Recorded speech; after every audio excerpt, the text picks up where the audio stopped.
Hi! Pawan Kalyan గారైతే Pithapuram నుంచి పోటీ చేస్తున్నయితే ఆయన అనౌన్స్‌మెంట్ ఇచ్చారు. కాకపోతే పిఠాపురం నుంచి అయితే అక్కడ మాజీ ఎమ్మెల్యే వర్మ నుంచి అయితే ప్రతిఘటన అయితే ఎదురవుతుంది. యాక్చువల్‌గా ఇతనే ఈ వర్మనే పవన్ కళ్యాణ్ పిఠాపురం నుంచి పోటీ చేస్తే నేను దగ్గరుండి కార్యకర్తగా పనిచేసి పవన్ కళ్యాణ్‌ని అధిక మెజారిటీతో గెలిపిస్తానైతే ఆయన చెప్పడం చూసాం. కానీ అప్పుడు ఆయన ఆ సీటు పవన్ కళ్యాణ్ రారనుకున్నారు. ఎందుకంటే ఖచ్చితంగా భీమవరం నుంచి ఖచ్చితంగా అక్కడి నుంచే పోటీ చేస్తారని అయితే భావించారు. లేకుంటే తిరుపతి వెళ్తారనుకున్నారు. కానీ పిఠాపురం నుంచి పోటీ చేస్తానడంతో అయితే ఆయన సీట్ అయితే గల్లంత అయిపోయింది వర్మదైతే. మరి ఆయనైతే కొంచెం గట్టిగానే కొంచెం కార్యకర్తలతో అయితే రచరచ అయితే చేస్తున్నారు పిఠాపురంలో అయితే. కానీ ఓవరాల్గా అయితే ఆయన అనౌన్స్మెంట్ ఇచ్చారు కాబట్టి ఇంకా అక్కడ నుంచి పవన్ కళ్యాణ్ పోటీ చేస్తున్నారు. ఫైనల్ అయిపోయింది. ఇంకా వర్మని అయితే బుజ్జగించే ప్రయత్నం అయితే చేస్తున్నారు మన చంద్రబాబు నాయుడు గారు అయితే.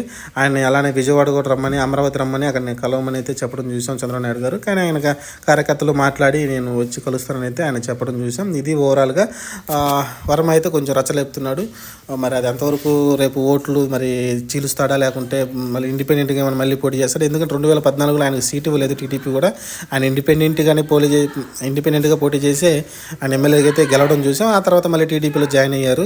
అలా అయితే జరిగింది. మరి ఈసారి ఏం జరగబోద్దో చూడాలి. ఎందుకంటే ఆయన సపోర్ట్ చేస్తేనే పవన్ కళ్యాణ్ గెలిచే అవకాశం ఉంటుంది. ఎందుకంటే ఆయన సపోర్ట్ చేయకపోతే ఆయన ఓట్లు చీల్చాడంటే కొంచెం ఇబ్బంది కలిగిద్ది కాబట్టి ఆయనైతే సైలెన్స్గా ఉంచాల్సి ఉంటుంది. మరి ఆయన అంతకుముందు మరి ఆయన ఇచ్చిన మాట ప్రకారం అయితే నిలబడితే బాగుంటుంది. పవన్ కళ్యాణ్ గారికి మద్దతుగా ఉంటాను, కార్యకర్తగా పనిచేసి ఆయన గెలిపిస్తాను కాబట్టి అది చేస్తే నామినేట్ పోస్ట్ ఏమైనా వస్తుంది గెలిచినాకైతే.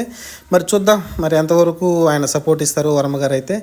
అలానే వైసీపీ నుంచి స్ట్రాంగ్గా లేడీస్ అయితే ఉంది, వంగ గీత అని. ఆమె ఆల్రెడీ లాస్ట్ టైం గెలిచింది కాబట్టి 2019లో.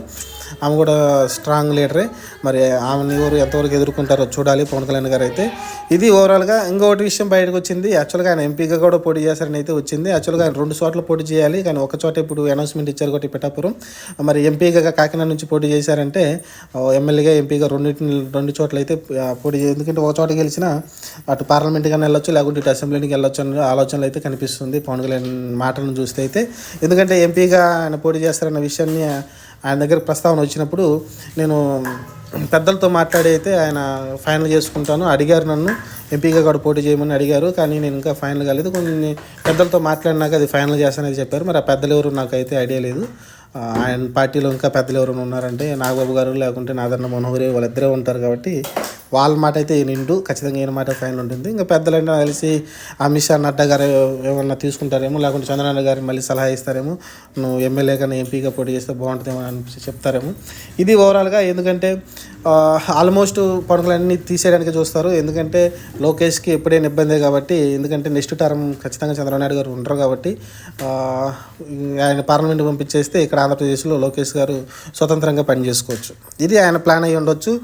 ఇది ఓవరాల్గా ఫైనల్ అయితే అయిపోయింది, రివీల్ అయిపోయింది. పిఠాపురం నుంచి అయితే పవన్ కళ్యాణ్ పోటీ చేస్తున్నారు.